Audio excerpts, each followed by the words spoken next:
Okay, so moving on from integers, strings, doubles, floats, and booleans, we're now going to look at a whole new type of variable, and that is the array. So imagine you're making a Twitter clone and you want a way of displaying people's tweets.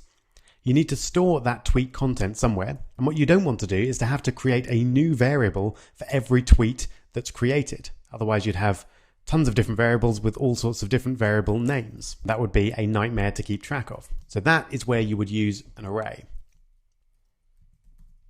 So we'll create one like this. We use the square brackets near the enter key on your keyboard, and then we're going to have several different values in our array. So we might have ages of people in our family, for example. So 35, 36, 5, and 2. So separated by commas, and this array then takes those 4 values and they're all stored within the array. So the obvious question, what if we wanted to get at one of those particular values? Well, all we'd do, so say we want to print one of those values to the console, we use square brackets again, and then we refer to the location of the item within the array. And there we go.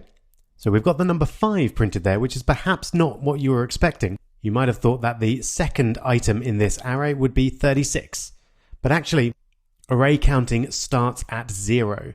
So if you wanted to get that 35 out of this array, you would print array 0 rather than array 1. So now we can create arrays and we can get values from them. We can also work out how many items there are in an array. So if we wanted to add an item on the end, we would use array.append and then just add on the new element. So that might be a 1, for example. And then the array would have a new element on the end. And there it is. Similarly, we can remove elements from the array. So we can remove all, remove last, remove first, or we could remove a particular item. So if we remove at 1, for example, which item would that remove? It would remove the 36. We can also sort an array very easily, just using array sort, and that will then sort all the items in the array in numerical and alphabetical order. There we go. And finally, if you want to view the contents of an array in the console, you can just print it, and that will show you the array and all the elements in it. Okay, there's lots more that we can do with arrays, but I'm going to leave it at that for now and just give you a quick challenge. So I'd like you to create an array with the numbers 3.87, 7.1, and 8.9 in it, and then remove 7.1 and append to the end of the array the product of the 2 remaining elements, i.e. 3.07 multiplied by 8.9. That's it. So do it looking at these or not as you need to, but best of luck. Go for it.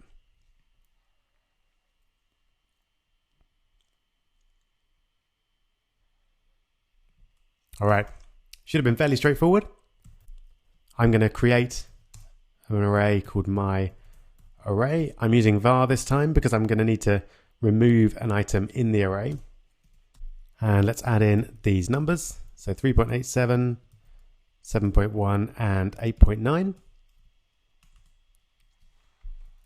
Next, we need to remove the middle one. So we do that using my array dot remove at, and we want to remove the one with number 1 because remember it goes 0, 1, 2, and that's removed the 7.1 for us. And then finally let's append that last value.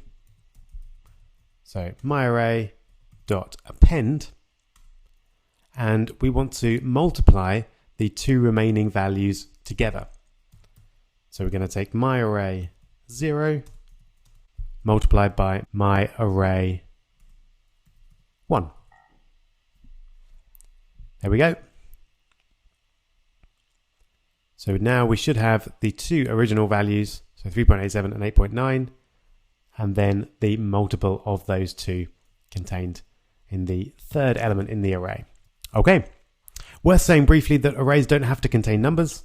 They can contain strings or any object you like, and they can even contain a mixture of those. So we could, for example, contain a string, a number, and a boolean, all in a single array. Quite often though, you want to specify the particular type when you create the array, because it's not usually a great idea to have different types in a single array. And you can do that by, let's say we want to have an array of strings. We could create that by just putting the variable type inside the square brackets and then having a pair of parentheses at the end. And this essentially means create an array which will contain some strings. But at the moment, as we can see here, it's an empty array. So we'd have to use append or one of the other methods to add a value to it. Okay, that's more or less all you need to know about arrays right now. So let's move on to a slightly different type of variable, and that is the dictionary. And a number of other programming languages don't have dictionaries. So even if you've programmed before, you might not have come across the dictionary. So let's see what they are. If we create our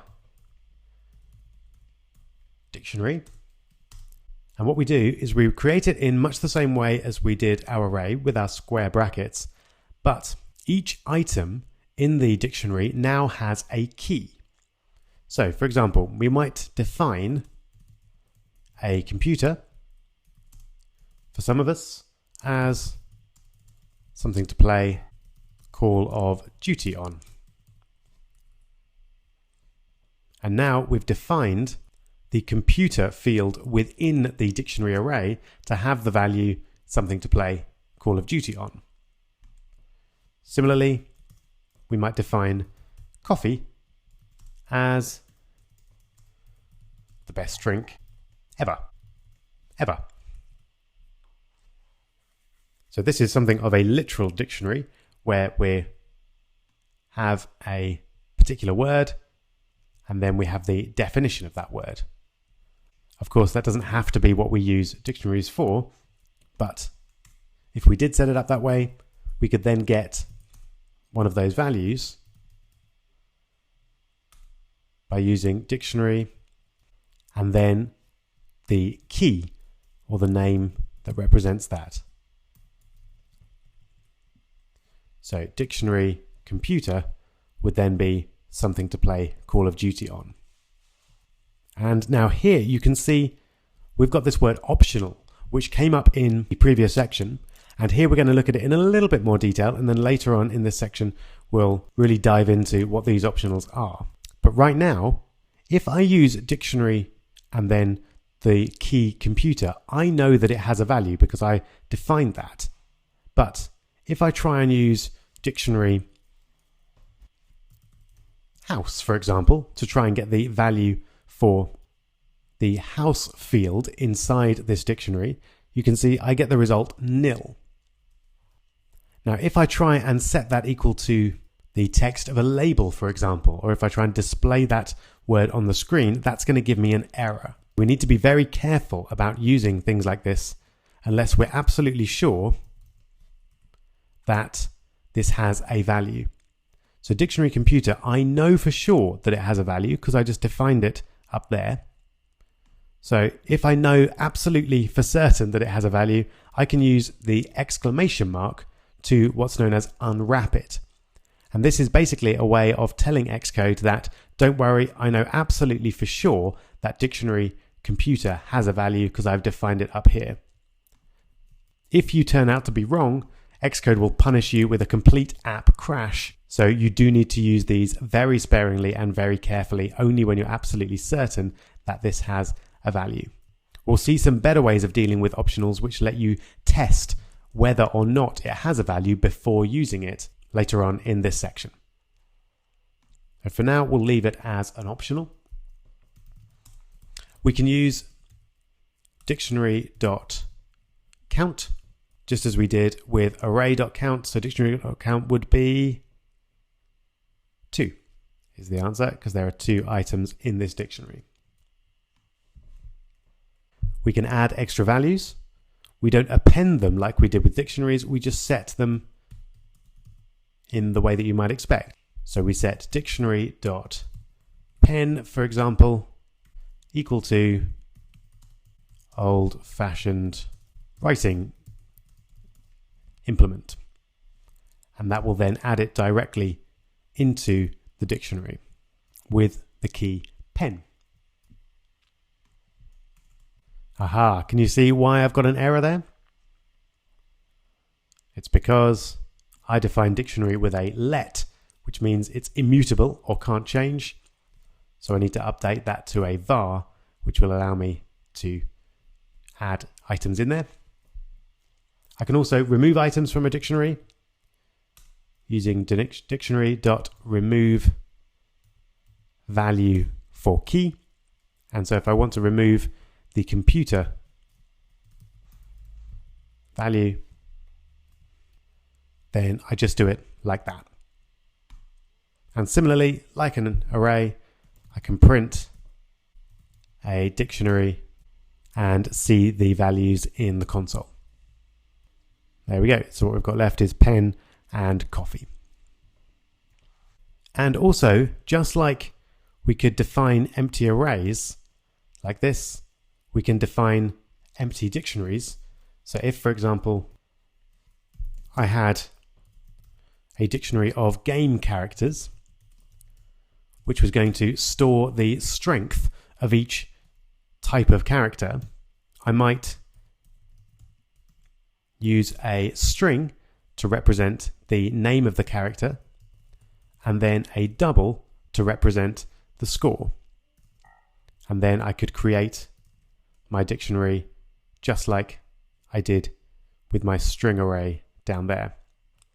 Then if I wanted to add, for example, a ghost, which has a strength of, 8.7, then I would just do it like that. But of course, I would have to create my game characters dictionary with a var to allow me to add a value to it. Okay. And notice there as well, as I mentioned briefly in the previous section, doubles and floats are not absolutely precise. So this is pretty darn precise. And if you actually try and use it anywhere in your program, it will be precise enough. You won't get that rounding error here. But often when you actually print doubles, you'll see they're not exactly what they're supposed to be. If you want a value which is exactly correct, you can use the decimal type, and then you'll see that this value updates to precisely 8.7. There we go. But floats and doubles are much more widely used, mostly because they're a lot faster and a lot more efficient. Okay, so that's pretty much all you need to know about dictionaries for now. Let's set you a challenge to give you a quick bit of practice with dictionaries. I'd like you to set up a menu dictionary, which has 3 items on it. Pizza, which will cost $10.99. Ice cream, which will cost $4.99. And salad, which will cost $7.99. Then I'd like you to take 2 of those items, whichever they are, and print the total cost of my meal is, and then work out what that is using the elements in the dictionary. Okay, pretty simple. Best of luck. Go for it.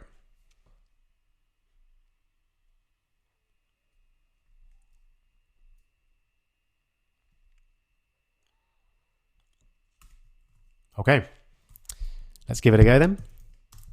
So I'm going to use let because we're not going to be editing this dictionary after we've created it. So we're going to have pizza, which is a string. So I've put it in double quotes there. And that's going to have a value of 1099, which is a float or a double, in fact. So I'm not going to put it in quotes. Oops, and actually I forgot the variable name. So menu is equal to pizza, which is 1099, ice cream,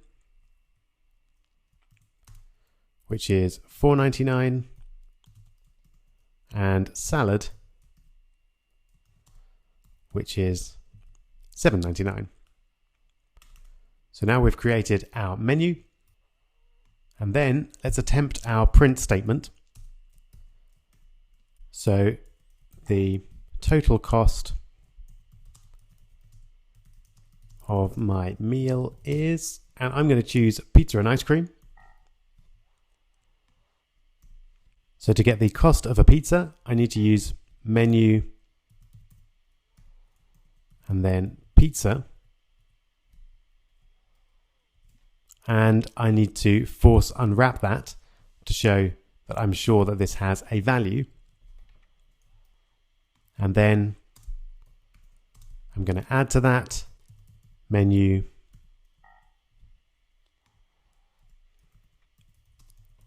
ice cream. And I need to force unwrap that as well, which I'm happy to do because I defined it up here so I know it has a value. And there we go. You can see the total cost of my meal is $15.98. Excellent. So now that's all we need for dictionaries and also arrays. And those are all the fundamental data types that we'll be using in our iOS development and in this course in general. Next then, we're going to look at our first basic Swift programming construct, which is the if statement. So we'll see how they work and how we can use them to add more power to our code. And then we'll be putting everything that we've learned together to create a simple game, How Many Fingers? My array.